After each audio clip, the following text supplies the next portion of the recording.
Hello and welcome to the Creative Jungle podcast. I'm your host, Sam. And I'm Diana. And we're all about bringing creativity to life and business. With each episode, we'll be speaking to creators, inventors, entrepreneurs, and how they've lived creative lives and brought creativity to their business.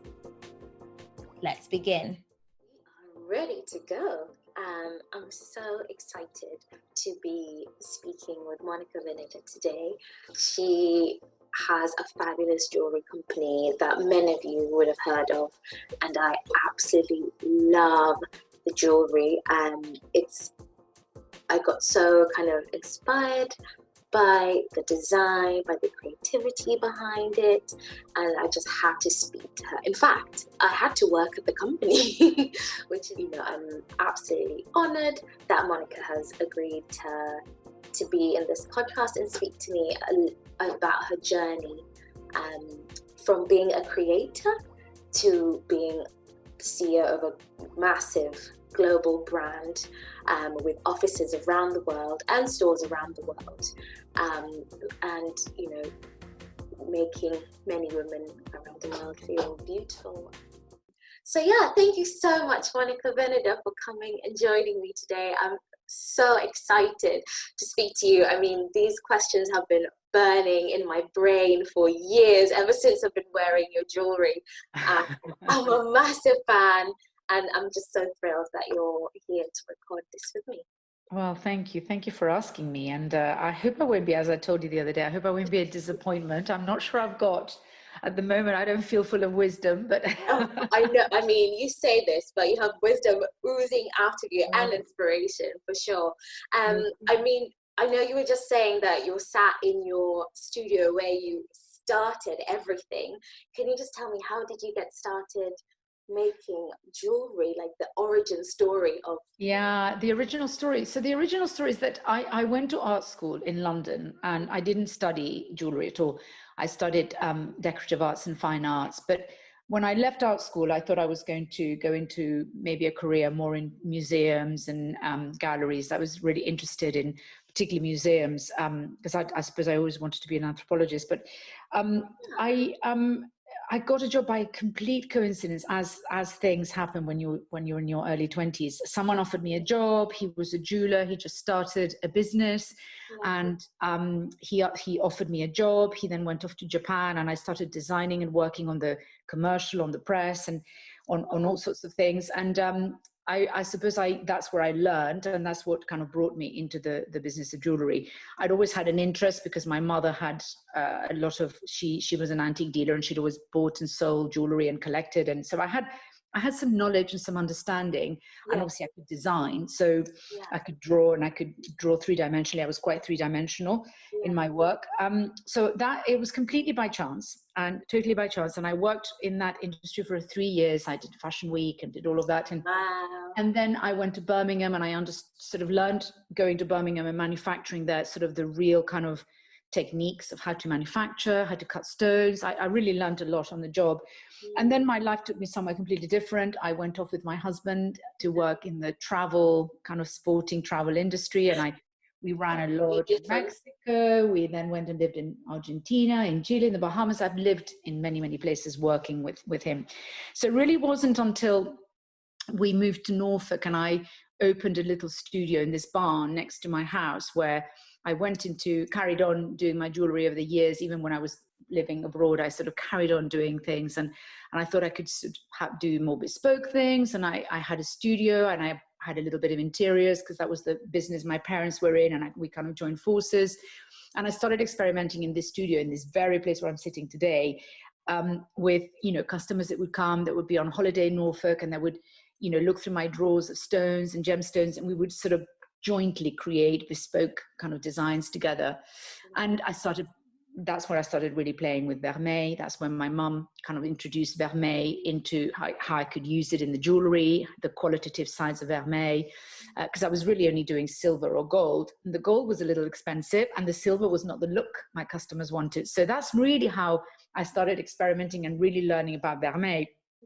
And then I think after a few years, so in 2006, we stopped working abroad, because I had a baby, and we actually changed our lives quite a bit. So my daughter was born in 2006, and we decided to stay obviously firmly in Norfolk. And that's when the idea of saying, I want to do something with this business and I want to turn it more into the jewelry focus. Because at the time we were doing, as a studio, as a design studio, we were doing jewelry, we were doing interiors, we were doing interior design. It was complex. Oh, wow. And at the time, my sister Gabby was working at Amazon, and I asked her to come and help me behind the scenes, do all the stuff that she's better at than me. VAT, websites, keeping accounts under control, expenses, all of that. And she said, well, look, if you get this business into becoming a bit significant, I would be interested in joining. So we actually talked, and we talked properly, and we put together a business plan, and we said, actually, we think we've got this fantastic idea. And we really kind of believe that there was an opportunity to make what I call quality product, as in quality design with quality materials that could reach a lot of people, that could become a big business. And the point of it is that a lot of people could wear it. They could buy it and they could wear it. So it had to be wearable and accessible at the same time without compromising on what I feel very passionately about, which is good design and good materials. You know, I've grown up with my parents being antique dealers, and I always know what kind of wood it is, what kind of design it is. Those things are inherently important. And we thought we could bake a business where, you know, that those principles were really core, but you could still reach a lot of people and a lot of people wearing you. Yeah. And so that's how we started. And Gabby, you know, eventually joined the business in 2008, and we actually formed this new company, and which we stuck with my name because I had already started designing, and we felt that it was, you know, the kind of design integrity came through me. But she joined the business in 2008, and that was how we got started with a really strong plan, a strong idea, real focus, and really we've not deviated that much from that original, you know, idea. Is still very much what drives the business. Yeah. What I love about that is, you know, you already had started building your brand a little bit, you know, as you were going around and moving around, and even from you're in Norfolk. Yeah. So by the time, I guess, when you thought, no, I'm going to focus on this, you knew that this could work. This could be really big. Yeah, I had a testing ground. I had a testing ground because there's no doubt that at the beginning when I was designing, I was feeling my way and I was making things. So I had a workshop in Madrid where my mother still lived and where I grew up, and he'd made all her jewelry. And you know, it's quite typical in Madrid, a lot of people have jewelry made. And so I used to go with her to the jeweler, and he started making everything for us at the beginning, and all the bespoke stuff. And he was making in gold and then in silver. And he actually was the one that helped us with the vermeil. He said, look, I know I'm, you know, I don't really do it. This is how I do it. This is how I would help you. And he was really the one that brought that quality. And he designed and worked for some really big kind of fashion and high jewelry brands in Spain. And I think he was a great learning curve for me. And I think it was a really great testing ground. And so I was really playing, but I think that solid gold for me was just too expensive to make it an everyday purchase. And you know, I wanted something that you could really wear every day and that you could really buy for yourself. And I think for me, I'd always worked since I left college. You know, I've got as a working, you know, daughter of a working mom. For me, being a working woman was always what I was going to do. And so, you know, buying my own jewelry was the next natural thing. I did not want anyone to buy it for me, but I needed to be able to buy it at a price that I could afford. So that was a really important part of it. So it was good to have a testing ground. Yeah, definitely. I mean, one thing I can say I love about the jewelry, it's like that special treat. I can get it for myself, but I know it's great quality. I can wear it, feel really smart. In fact, when I came for the interview to work at MV, I bought myself a new siren ring. It marks you know, like a moment. And yeah, no, I totally, look, I still believe that idea and that concept is the way that now everybody shops. I think most women now shop jewelry like that. Of course, in 2008, it wasn't so much that way. And obviously in 2008, no one was doing vermeil. when I first launched Vermeil, a lot of people told me it wasn't real jewelry. You know, I put Really? up, I know, yeah, because people didn't know what it was. They don't understand. The Vermeil is not like a plated piece. It's very different. You've got the quality of sterling silver, which means that I could, you know, assay it at the assay office. We've got the quality material to work with, and you've got this amazing quality of gold on top. I mean, it's a very qualitative product. Yeah. And you know, now of course everybody talks about demi-fine, and it's everybody now Exactly. thinks this, but at the time it wasn't the case. It was No. it was No, different. it was a new, you were kind of an innovator in that space. I don't know, I like to think I did a lot of pioneering for Vermeil Yeah, at the time. yeah, Yeah. definitely, definitely. And Yeah. where did you get your inspiration from? Because one thing again that really draws me to the jewelry is there's such a great collection and different collections, and each are very different from each other. You know, they seem to kind of pull from very different muses. I don't know what your muses are or where you get inspiration and ideas from.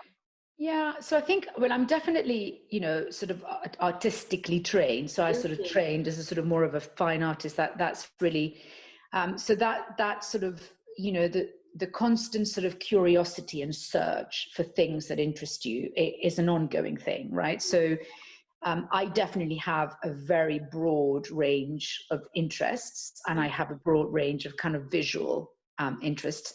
I think as I get older, I realize that they all kind of converge back to the same things, really. You kind of, and so when I look back at some of the things we're doing now, and I look at what I was doing 10 years ago, or my sketchbooks from 10 years ago, which are all sitting behind me, by the way, they're all over there. Wow. I know, but all of my sketchbooks, some are in the office, and most of them are here. I keep all my notebooks and all my sketchbooks. And I look back to some of the things that I was doing 12 years ago, and actually the interest and the seed was there. It's just a continued exploration of an idea. And over the years, I've been able to do more exploration technically, because I've got better at it technically as I've learned more. Also, I've been able to explore with different materials. So at the beginning, I wasn't able to work with diamonds because I didn't have the money to buy diamonds. So, you know, I've been able to explore things that, you know, so I've learned more about diamonds over the years. So that's been, materials have really influenced, and ability has influenced what my creativity has done. But in terms of where the inspiration comes from, it's always quite, you know, quite consistent from the point of view of definitely nature. It's always been a huge inspiration in terms of the natural shapes of Nura, or the pendant that you're wearing, the siren pendant. The idea of kind of treasure, of underwater kind of treasure discoveries, and, you know, that whole archaeological thing that goes kind of in my interest stream is always there. So you always feel that there's a sort of kind of antique sort of side to it, but it's quite modern at the same time. And then I really have a big interest in architecture, in modernist architecture and contemporary design. And so I think that's where you get the kind of clean lines of something like Signature, for instance. And so those are all streams of interest, and we kind of keep going back to the same things. And there's a few sort of artists that I'm particularly sort of focused and obsessed with. And one of them, for instance, I grew up around a lot of his work because he's from the same hometown as me. His name is Chiyida, and he was an incredible sculptor. And he sculpted in huge kind of steel sculptures, but he also sculpted alabaster and earth, and he did beautiful drawings and prints. And it's that solidity of the metal, you know, I found, you know, always really inspiration, that materiality of his work. I've always found really interesting.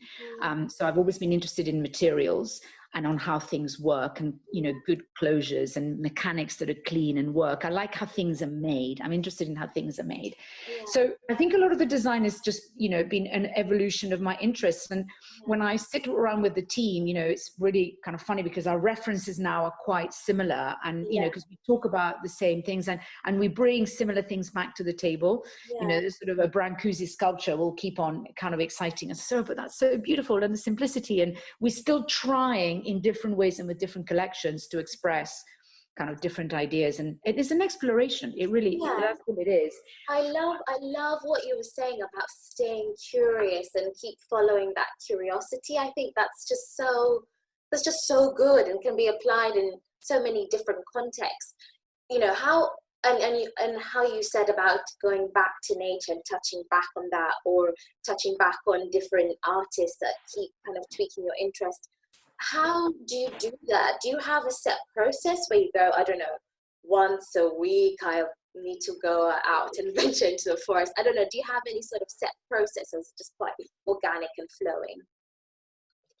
At the moment, no. And actually, it's really interesting because I'm sitting here. So I've got my sketchbooks, I've got my watercolors, I've got my pens, I've got all kind of my creative sort of environment here. And interestingly enough, I've not been particularly drawn to drawing in the last few months. And it's been something that my husband was asking me about, how come? Yeah. I really focused my creativity. For instance, I really just took a complete sort of, I suppose, obsessive step into creating this vegetable garden that I really wanted to create, because I felt I needed to do something with my hands as well. Because, when I started making jewelry myself, I started making things, and I used to use a lot of wrapping of wire. I used materials that I had, and a lot of it was quite meditative. And I find manual labor, it's like my mother does needlepoint, it's quite meditative. It's just a way of relaxing, but at the same time, at the end of it, you've got something at the end of it. It's quite practical. So I focused on my garden. I've growing vegetables. I'm now sort of a bit calmer because I've got my raised beds. My new raised beds are installed, and the crop is amazing, and I'm feeling quite sort of satisfied, and I'm not planting so much. So I've now started, it's like I've now come back, and I've sorted all of my sketchbooks. I've been looking through them. So now I'm going through a phase of, actually, I'm going to start exploring, and I'm looking at color. I'm revisiting, Joseph Albert's book. Oh, sorry. Hold on. Okay, yeah, go for it. Sorry, it will turn itself off. Yeah. No. So I'm sort of beginning to do that, but I think in the past, the way that I've done it is because I used to travel so much. I would always travel with a sketchbook, and I've had a sketchbook mentality all my life, because at art school, you keep a sketchbook with you. You're always kind of pasting and writing and noting, and I always have done that all of my life, even when I was, working in a non-creative industry. That's kind of the way my brain works, and I'm always designing and squiggling. But I've not really done it for the last 2 months, and it's been something that I've been thinking about. Why? Yeah. Just because there's been, I don't know, it's been such a monumental task. I've not felt creative at all in that way, which is why I felt I needed to sort of focus on my vegetables and creating a beautiful vegetable garden. And I think now I'm feeling like I can come back. It's funny. Back to the sketchbook. Back to the sketchbooks. I think, what you were saying about nature being an inspiration, it does kind of tie in with, going back, doing the gardening and doing something with your hands. And maybe that's been your way of kind of refilling in that energy. Reconnecting. Yeah. I definitely find nature. I've lived in some kind of big nature situations. I've lived in this biosphere in Mexico in the middle of nowhere. I've lived in Andros in the Bahamas, in one of the most deserted islands, where it's the sort of kind of immensity of the landscape, and in Patagonia, which is, kind of extraordinary in itself. And that sort of size and scale of nature that's quite kind of overwhelming and overpowering and sort of amazing. And I've loved it. And definitely, just the beauty in nature is something that's always really interested me. All along. Yeah. But it's not my sole inspiration. It definitely is not the sole inspiration. What I tend to get less inspired by, what I tend not to look at, is like fashion, or I'm not that focused on fashion and trends. I'm more focused on jewelry as a beautiful object, beautifully balanced, beautifully made, how it wears, how it feels, how kind of it feels around your wrist, your neck, your ears.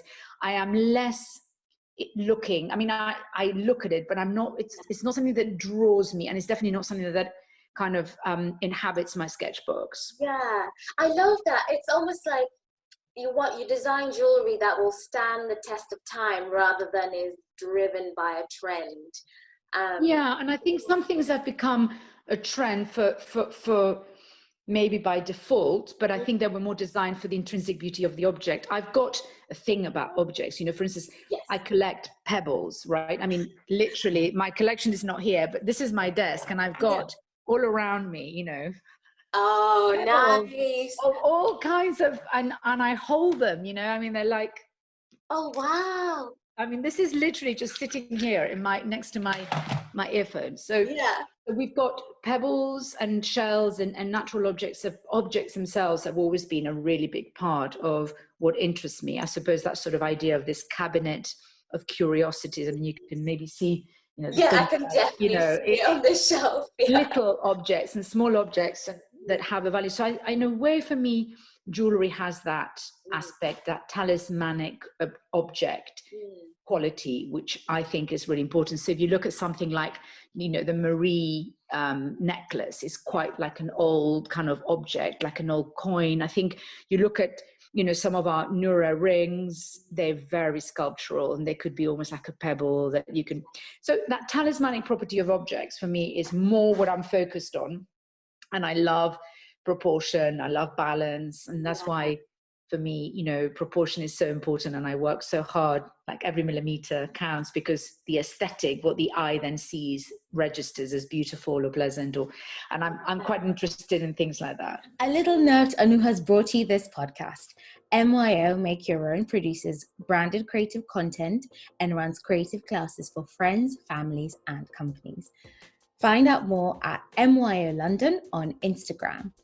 Creative Jungle Company is the home of this podcast, and as well as the podcast that we do creative kits for your company and friends and all things creative thinking. Basically, we're all about bringing creativity to life and business. Find out more at Creative Jungle Co. on Instagram. Back to the podcast.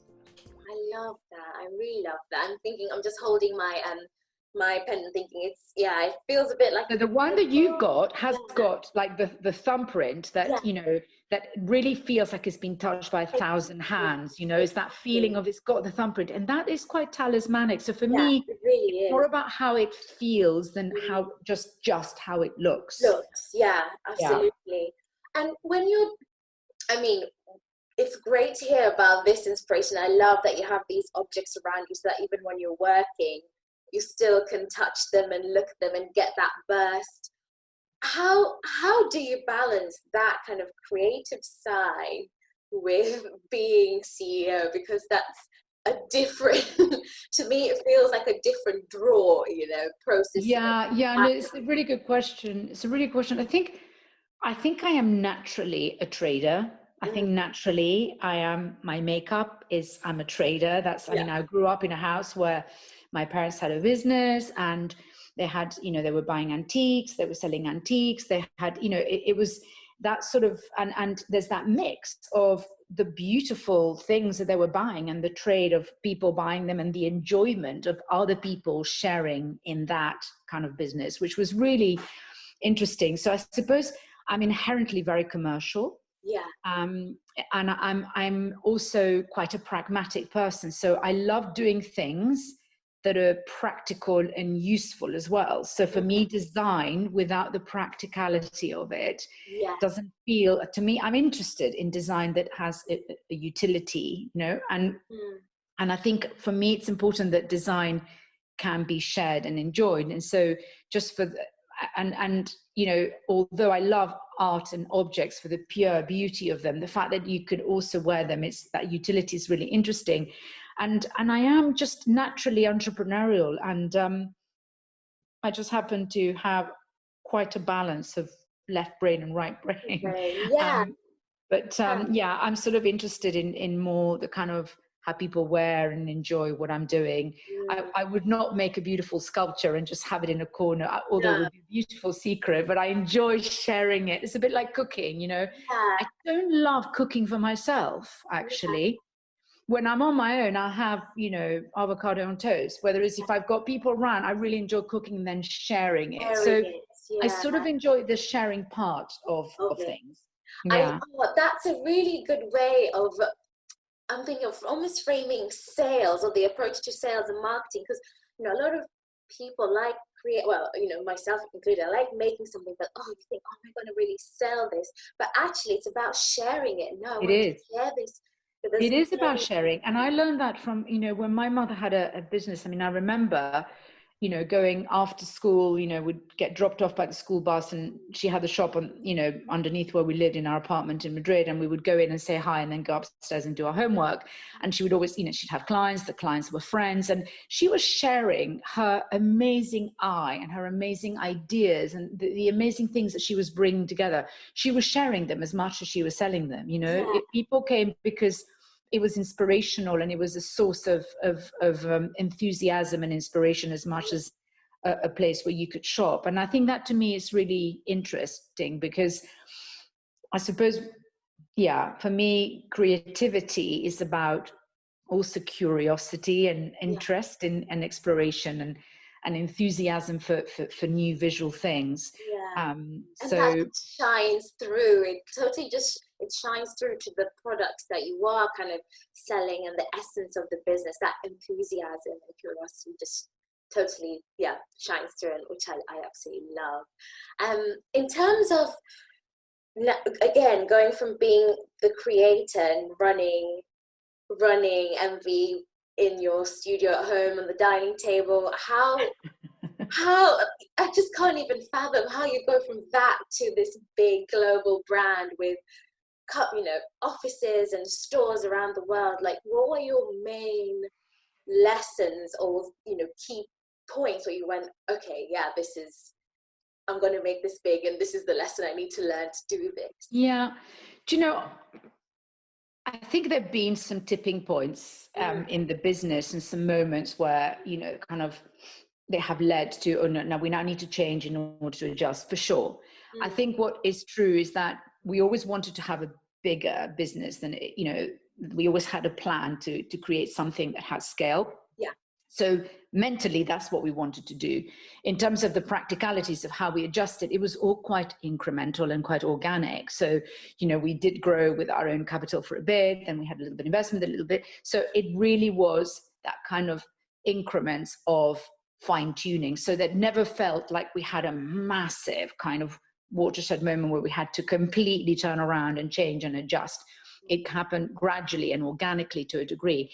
But there are certain things that definitely made you think, okay, now hang on, now I've got to change because I can't do this, or now I've got to do that. Now this is what my role, and I've always been quite good at evolving and saying, okay, that's what I used to do. Now I need to switch, and I need to do things a little bit differently, or I need to focus in other parts of the business, and I need to let other people do that and focus on that. I've always been quite flexible in that way. And I think I've never been that sort of kind of particular about what bit I had to do, because for me it's a business, so it's all part of it. I think the biggest lessons probably is just to remind myself always, to keep reminding myself why we started this, why did we do this, what was it that we had intended to do at the beginning, and keep reminding myself of that, so that my original focus is there. And, you know, that original focus for us, that good quality and good design can be accessible, and it should be, you know, something that people can afford, then is still at the core of what we do. And reminding ourselves, you know, our values, and, you know, reminding ourselves why we started this, and with which, you know, kind of premises, is very important. And I think, you know, I suppose what I've learned is that you adapt very quickly. So if in year one, someone has said to me, in 5 years, this is how you're going to be working, I would have gone, no, I'm not going to be doing that. I don't like that.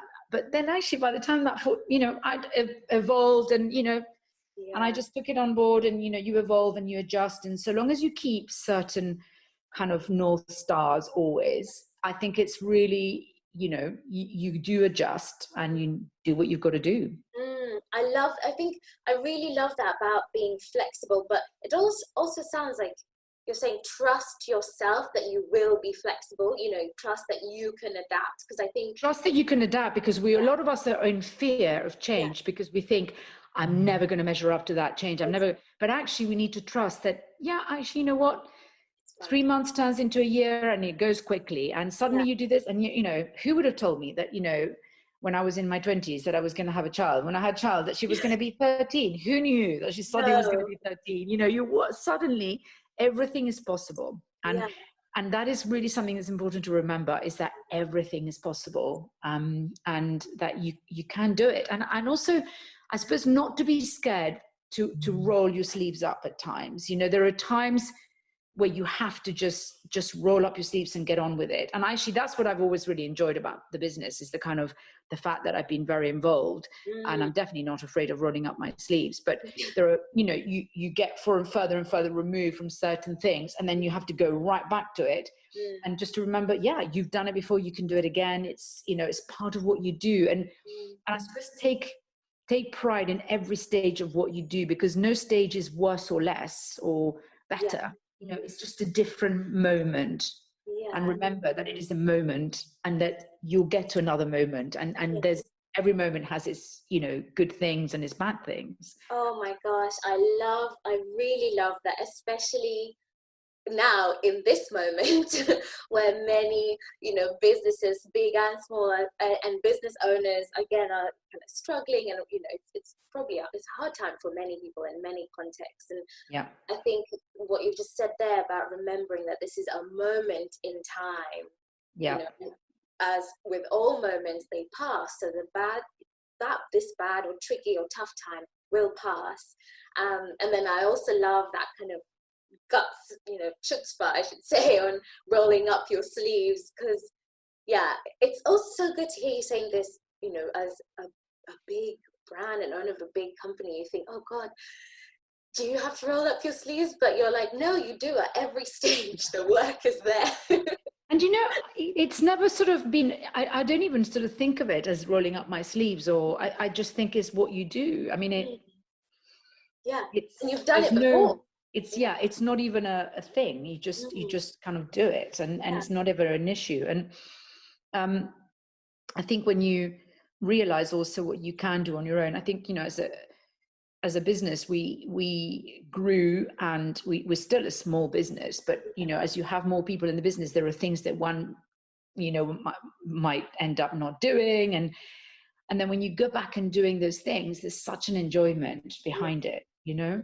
And definitely, you know, I still love sort of, you know, every part of the business, and I think you can't forget that is, you know, what you started for. You know, it's the whole thing, the whole vision. Yeah, I'm particularly going to sit in this point about enjoying the moment, you know, taking pride. So you said flexibility, roll up your sleeves, but that taking pride and enjoying it, enjoying the journey, is something that I find myself not, you know, guilty of not doing it. You just think, oh, what's next? You know, keep going. No, I think we all are. I mean, I'm always thinking of what's next, but equally, that is also good. It's all about balance, because I think thinking of what's next also keeps that curiosity and that interest. So I think you can look at what's next in an anxious way, or you can look at what's next in an excited way. It's like, oh my God, what's next? You know, what else can I look at? What else am I going to learn? There's that excitement to what's next, rather than looking at thinking, oh, I've got to secure that for the future, and making it very anxious. So I think there's an enthusiasm of looking to the future and looking to do new things, but there's also a balance with, actually, this is what we're doing now, and this moment is quite interesting and quite important. And this is what we need to focus on. Yeah, I think that's harder for me, definitely, because I tend to be looking. Oh yeah, because I'm always excited to do it. Another thing, you know, it's definitely taking that step back and step back and saying, oh look, I think this is what this crisis has done. It's like a lot of us have sat down and realized what we really, really care about, and we've really appreciated what's immediately next to us. Absolutely. And how to look at that moment. That moment of reflection and going, I'm lucky in these ways, and I really love it. In terms of what's next, what is next? What can we expect to see? My crystal ball has what's in your crystal ball? My crystal ball has been kicked into a corner of the studio. It's useless powers of predicting anything. What's next? I think, you know, just adjusting to this new way of doing things. I think adjusting to a lot of the changes that I think we are seeing. And I think adjusting to a world where there's a lot more scenarios now. I think scenario planning is becoming, and it's more complex, it's harder, but you know, just trying to keep the enthusiastic journey. And I think just, I suppose for me, a kind of renewed belief in our teams and in the idea that what we started for and what we stand for, and it's longevity. I think because it was such a simple idea, there's nothing complex about it. But I think if we do what we do really well and continue to do what we do really well and focus on that, I think that's what gives you longevity, and that's what people are drawn to, because I think we can make things happen. And I think that is sort of the focus at the moment, is just adjusting and pivoting to this kind of new reality, and remembering, you know, sort of the idea of why we started this, and it's not changed, you know, it's just not changed. It's always there. It's just the idea that I do believe that, I suppose, you know, I grew up in a world of, you know, I don't know, the Conran shop, that kind of believe that, you know, good design, you know, should be accessible to everyone. You know, that to me is so important. Good design, good quality, you know, to be accessible to all of us, and for us to fight for ourselves, you know, it's really key. So that to me is really important. It's quite empowering, and not to forget that it's still a simple but strong, empowering idea. Yeah, definitely. Oh, I'm getting goosebumps just hearing you say that, going back to your why, going back to your purpose. It's a simple thing to do, but actually kind of reconnects you back and gives you again that fire to go after the next thing. Because, you know, when things just sort of break or come to a standstill, you know, you should reflect, and you should think, oh gosh, has everything changed? And some things definitely have changed. But I think there's the core of why you do that, and the idea of having a company that has these strong values of, you know, hard work and caring and integrity, I think, and making sure that we continue to do that and focus on that with our quality and our credentials. And I mean, we've been doing so much on our kind of sustainable side of the business, which I've been personally, you know, very involved with and very excited about. We've managed to get some amazing things over the line in the last few months, despite COVID, with a delay. But, you know, the sort of using the recycled silver used in our company, which is now, you know, flowing through all of our products. And, you know, we're just redesigning our packaging. We're just becoming a lot more sort of conscious of how we recycle and how we manage waste. And I think that the way that our company is behaving, that is, to me, really plays to that core value of caring that is so much part of the brand. And to be able to continue on that journey and to be able to deliver that, to me, it's really exciting. Oh, amazing. Thank you so much, Monica. I absolutely love this. I think, you know, the lessons for me is, you know, from both working in the business and speaking to you now, you know, are those 3 tips of remembering that anything is possible. You can adapt, you know, the rolling up your sleeves and getting stuck in and taking that pride, and then also caring, because I know from the inside that care is just, it comes through everybody. If everybody who works there really cares about each other, you working with you, I can just see the care and passion you have for the product, for the business, for the people.